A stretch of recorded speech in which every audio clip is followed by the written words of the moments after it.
Hello guys, isang magandang morning po sa ating lahat.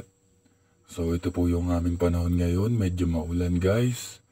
Ayan, kung makikita nyo po talagang grabe yung panahon ngayon.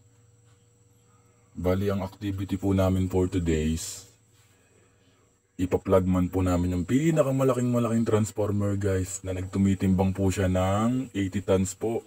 Ito po si Errol, tamang chill lang po siya sa Gedli, may pasayaw-sayaw pa. Ayun naman po si Kuya Bricks, si Kuya Joseph.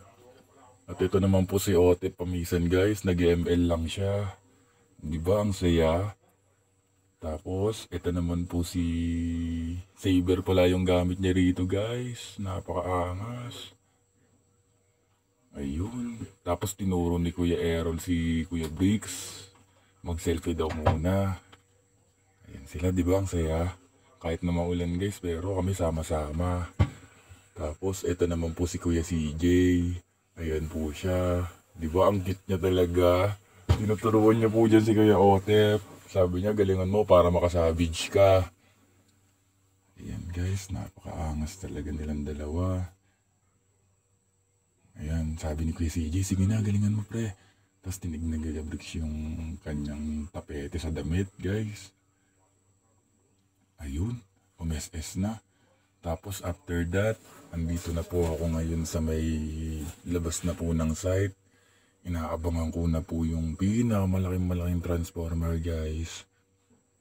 I-update ko po kayo guys doon sa pinakamalaking transformer na yon na tumitimbang siya ng 80 tons. Ayan. As you can see guys, wala kayong makikita dyan kung hindi yung ulan lang. At after that, eto na po ako ngayon. Ito na po yung transformer na pinakamalaki guys. Ayan po yung mga tibeya. Tamang sungkit-sungkit lang po sila ng kanilang tarpaulin guys. Ayan. Diba napakaangas talaga. Grabe. Napakalaki ng transformer na yan. Isipin mo 3 truck yung naghahatak sa kanya pero hindi pa rin kinakaya. Kasi sobrang bigat talaga. Tapos ito naman po yung isang Taiwanese. Tamang video-video lang din siya. Ayan. Dumaan pa dyan si Kuya Anthony. Kuya Anthony, shoutout nga pala sa'yo. Hindi kita nasama sa vlog ko pero okay lang. Babawi na lang ako next time. Ayan guys, napakalupit diba? Grabe talaga, sobrang saya. Kahit na maulan, trabaho pa rin tayo. Ayan, kung makikita nyo dyan, may pa selfie pa ako dyan guys pero nakabaliktad pero okay lang din yun. Ayan po yung aking motor.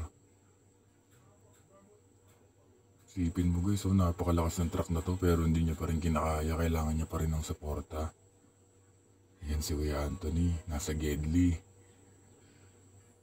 Grabe, di ba napakasaya talaga. Ayan guys, medyo tamang ano na yan kasi medyo maambon-ambon na lang yan guys. Iakit na namin pamaya-maya yan. Ayan po, makikita nyo dyan. Grabe talaga, di ba? Napakasaya niyan, no? Ang laking transformer niyan, guys. Isa yan sa transformer na pinakamalaking dito sa Sola, guys. Grabe talaga, di ba? After that, guys, galing ako sa tindahan, meron ako nakita ritong kakaiba. Ayan. Siya po ang pangalan niya po is Vivo. Kapatid po siya ni Kuya Errol. Ayan guys, sumibili po siya sa tindahan. Napakaangas niya talaga, may pasaging pa. Akala ko kasali siya dun sa mga jamboree guys, dun sa Pampanga.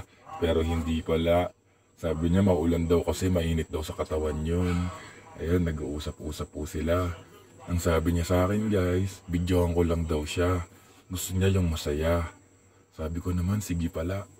Total, okay naman yung costume mo, pang main event talaga.